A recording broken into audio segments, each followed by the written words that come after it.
Hey people, welcome to my new video. Et 99% des gens ont déjà quitté la vidéo parce qu'ils ont vu que cet accent anglais est magnifique et ils m'ont pas reconnu. Messieurs, dames, j'espère que vous allez bien. Moi, ça va très bien, comme d'habitude. J'aimerais qu'on parle projet. Je vais répondre aussi à quelques questions. Voilà, aujourd'hui, on se permet des choses. Cette vidéo, normalement, ça sera le dernier match filmé de la première partie de saison. Comme vous le savez ou pas, il y a une petite interruption de la saison entre décembre et janvier. C'est pour ça qu'on scinde la saison en deux, première partie et seconde partie. J'aimerais aussi vous annoncer des petits projets qui arriveront dans la seconde partie de saison. Comme vous savez actuellement, et je le remercie à chaque vidéo, c'est monsieur Enzo qui cadre tous les matchs. Pour filmer les matchs, Enzo se met en général dans les tribunes, mais quand il n'y a pas de tribune, et ben on est obligé de se mettre au bord du terrain. Mais bon, un match qui est filmé en surplomb et un autre match qui est filmé au niveau des joueurs, c'est pas pareil. Et surtout par rapport à l'arbitrage, l'angle de vue est hyper important. Donc à l'avenir, j'aimerais qu'on arrive à avoir 2 ou 3 plans des matchs. Comme ça vous permet encore une fois d'être beaucoup plus impliqué dans le match. Parce que souvent, quand l'action se passe du côté de la caméra, ça va. Quand c'est au bout du terrain, moi je zoome au montage, c'est un petit peu compliqué. Mais donc voilà, on va essayer de bosser sur ça et améliorer la qualité des vidéos. C'est pour ça que récemment j'ai pu faire une OP. Voilà, merci aux personnes qui l'acceptent. Vous avez été super bienveillants par rapport à ça. Donc je tenais à vous en remercier. J'en parle pas souvent dans mes vidéos, mais je réalise tout de A à Z à part le cadrage. Voilà, c'est Enzo qui bosse avec moi et qui s'en occupe. Autre chose aussi par rapport au décor. On en a pas marre de ce petit mur juste pas en noir là? C'est quand même tristouné, non? Dernière petite question par rapport au micro. Voilà, il y a beaucoup de gens qui me disent oui, tes anciennes vidéos elles étaient plus intéressantes quand il y avait le micro. Déjà, ça me touche et ça me blesse énormément. Voilà, je tenais à vous le dire. Il faut savoir que je ne préfère pas mettre le micro sur des matchs officiels, tout simplement. Et il sera présent uniquement dans des cas non officiels, donc des tournois. Voilà, cet été, si on refait des cannes des quartiers, comme l'été passé par exemple avec Quentin, il y sera. Petite parenthèse refermée finalement assez rapidement. Je pense avoir répondu à vos questions sur ça. Et il est enfin temps de passer au match. Aujourd'hui, c'était donc un match de U16R1 opposant Limoges Football face à Trélissac. On était 3 à avoir dirigé la rencontre, donc voilà, petite dédicace à Monsif et Mohamed qui se reconnaîtront sûrement en regardant la vidéo. Petite info que je peux donner, il y a des personnes qui m'ont dit ça serait bien que tu communiques le classement, comme ça on sait un petit peu le contexte du match, c'est quand même important. Avant le début du match, Trélissac était donc 4ème et Limoges 9ème sur 10. Il faut savoir que regarder le classement des équipes et surtout leurs derniers résultats, ça fait partie aussi de la préparation d'avant-match. Chaque match a plus ou moins un contexte et donc c'est important de savoir où les équipes sont placées pour savoir plus ou moins s'il y aurait de la tension ou non. Donc voilà, comme d'habitude, la préparation de match qui se déroule normalement. Il faut savoir que les températures commencent radicalement à changer et l'échauffement est d'autant plus important. Évidemment, on s'échauffe à chaque match, mais dans ces moments-là, il faut peut-être un peu plus pousser pour pouvoir se réchauffer. Je crois qu'il faisait autour des 7 ou 8 degrés, mais ce week-end-là, on va arriver aux alentours des 1-2 degrés. Ça va être chaud, je vous le dis. Là, on va sortir les gants et dommage qu'on peut pas arbitrer en blouson parce que ça m'aiderait bien. Là, on va faire 3 étirements et ensuite, entre chaque étirement, on fera un petit peu de mobilité. On commence par les quadriceps comme ça. On passe maintenant aux consignes d'avant-match. Je pense que vous l'avez compris, l'éclairage n'était pas la spécialité de ce vestiaire. Limoges 4 points 9ème, Trélissac 16 points 4ème. Ils ont un match de retard, ok. Après voilà, on part du principe que Trélissac aura souvent le ballon.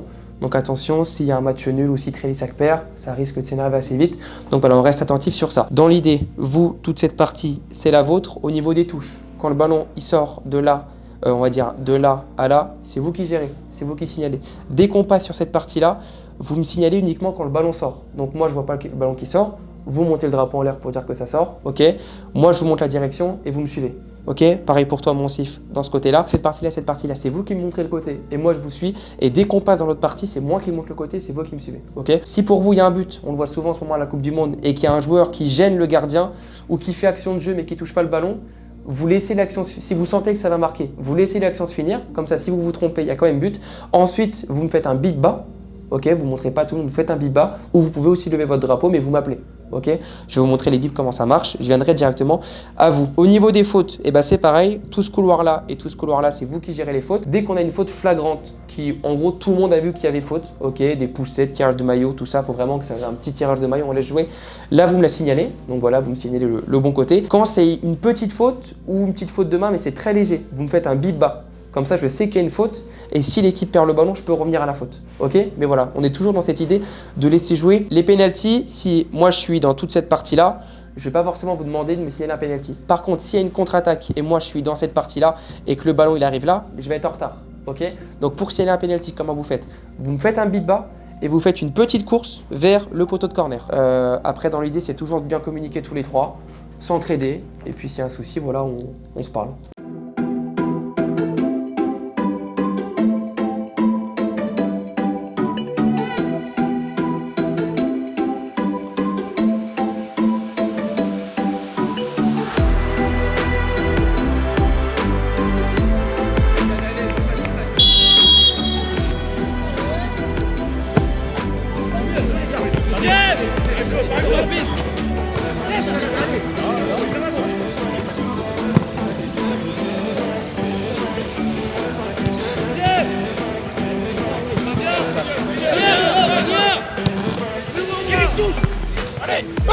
Kevin, c'est bon.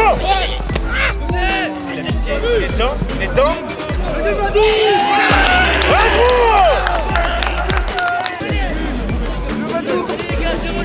Voilà, c'est ça. C'est fermé. Voilà. Ça vient. Allez, Badou. Non, les gars.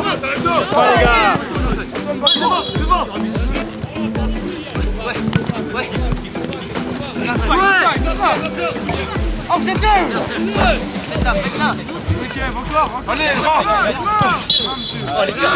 Bon là c'est un simple exemple, mais sur ce genre d'action, quand je siffle, il faudrait que j'arrive à être beaucoup plus près de l'action au moment où je siffle.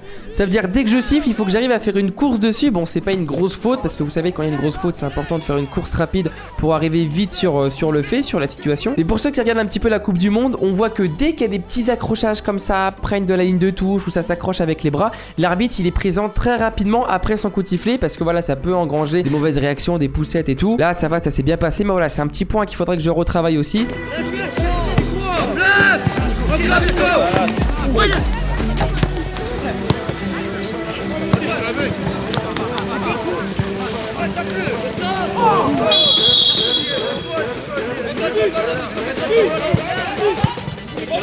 Là je décide de lui faire un rappel à l'ordre discret au moment où je vais placer le mur. Je vais tout simplement lui dire que cette faute là je ne vais pas la tolérer une seconde fois. On était à la 12e minute, voilà, début du match, le climat était correct pour le moment. Comme d'habitude hein, j'explique mon ressenti et pourquoi j'ai pris cette décision sur le terrain. Mais si pour vous sur une situation comme ça j'aurais dû faire une mise en garde beaucoup plus tranchante, n'hésitez pas évidemment à me le notifier en commentaire.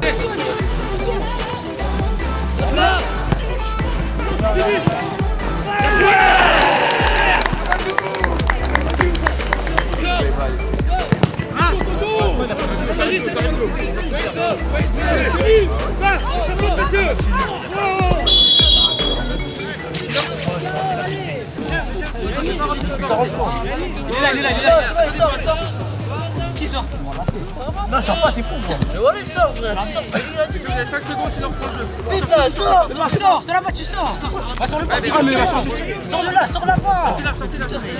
Situation assez inédite qui m'était jamais arrivée dans ma jeune carrière d'arbitrage. Le coach qui m'appelle pour effectuer un remplacement et le joueur qui est censé sortir ne veut pas sortir. Dans ces moments, vous allez me dire comment on fait. Nous, notre principal objectif, c'est de fluidifier tout le temps le jeu, et donc dès qu'il y a un remplacement, en tout cas un arrêt de jeu, c'est de faire reprendre le jeu le plus rapidement possible. Donc là, s'il y a un joueur qui va pas sortir, je vais le mettre devant ses responsabilités. En gros, je vais lui dire ou vous sortez pas. Et si le joueur il a pas envie de sortir, j'annule le protocole de remplacement et on reprend le jeu. Le joueur est dans son droit de pas sortir. Après, ça va créer évidemment un litige avec son coach, mais nous en tant qu'arbitre, on ne peut pas obliger un joueur de sortir du terrain lors d'un remplacement. Le petit souvenir qui me vient à l'esprit comme ça, c'était un match de Chelsea où je crois que le gardien Kepa, qui est espagnol, ne voulait pas sortir, et je crois même qu'au final il n'est pas sorti. Faudrait que je retrouve ça dans le règlement parce qu'il y a vraiment une phrase précise qui explique ceci. Mais dans l'idée, si un joueur ne veut pas sortir, on reprend le jeu et du coup le joueur reste sur le terrain. Mais attention, c'est pas parce que je vous dis ça qu'il faut pas sortir. Votre coach il vous appelle, vous courez et vous sortez hein. Merci.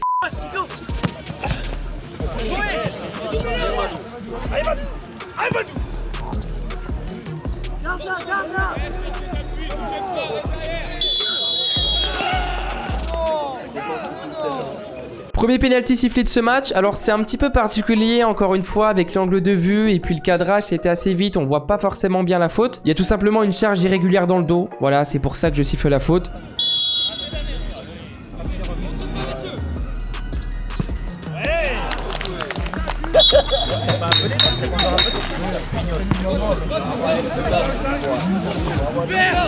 Allez, Badou. Ah ouais, j'ai vu, oui, j'ai vu. Des ailleurs et des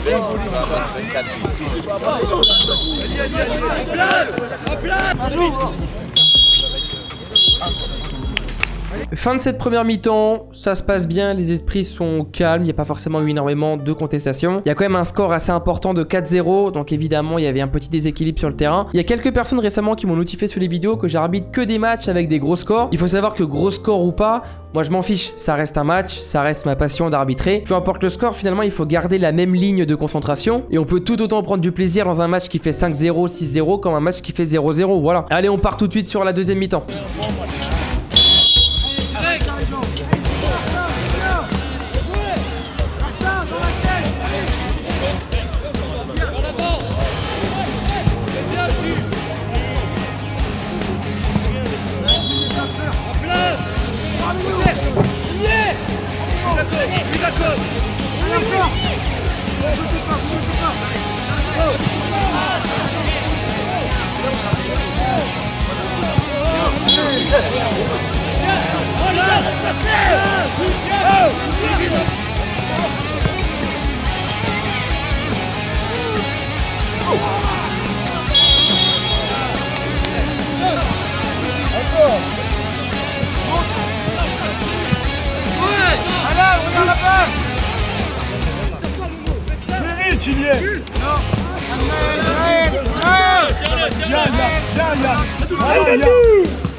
Donc là je reviens à peu près sur la même faute qui s'était produite en première mi-temps. Un joueur qui ceinture un autre joueur. Encore une fois je suis pas assez près de l'action. Enfin je suis près de l'action mais au moment où je siffle je peux amener une petite course pour voir s'il n'y a pas un début d'échauffourée. Parce que voilà, dès qu'il y a des accrochages ça peut frustrer les joueurs. Et donc là pour toujours tenir cette cohérence qui est importante dans l'arbitrage, vu que j'ai sifflé cette faute en première mi-temps, je la siffle aussi en seconde. En plus elles étaient vraiment similaires.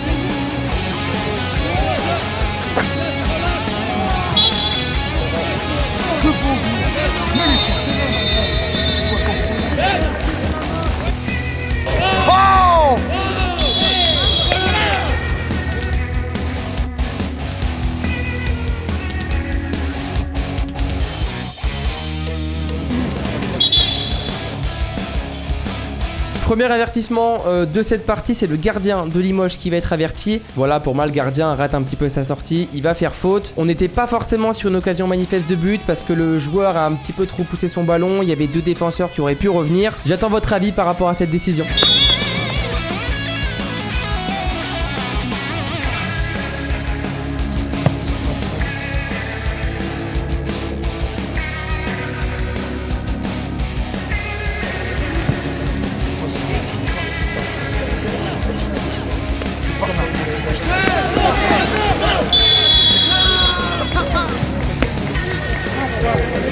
On arrive à sûrement la décision la plus importante dans ce match. C'est la première fois que ça m'arrive. On a un joueur du coup qui tire vers le but et on a un défenseur qui arrête volontairement le ballon de la main. Sur le coup j'ai l'impression que l'action va très très vite. J'ai vu une main. En plus de ça il y a tous les joueurs qui me réclament une main. Je décide quand même de prendre mon temps pour bien réfléchir et ensuite de siffler penalty. J'ai donc exclu le numéro 3. Voilà. Et évidemment ce qu'on m'a reproché c'est pourquoi un carton rouge alors qu'il y a déjà 4-0 et on est à la 83e. C'est-à-dire peu importe le score, qu'il y ait 1-0, 2-0, 5-0, 20-0. C'est mon score en FUT Champions. C'est ça pour les habitués. Il y a des décisions qu'on est obligé de prendre et un joueur qui arrête le ballon de la main dans la surface, c'est penalty, carton rouge, peu importe le contexte du match. Donc voilà, je vous l'ai expliqué et j'espère que cette explication vous servira.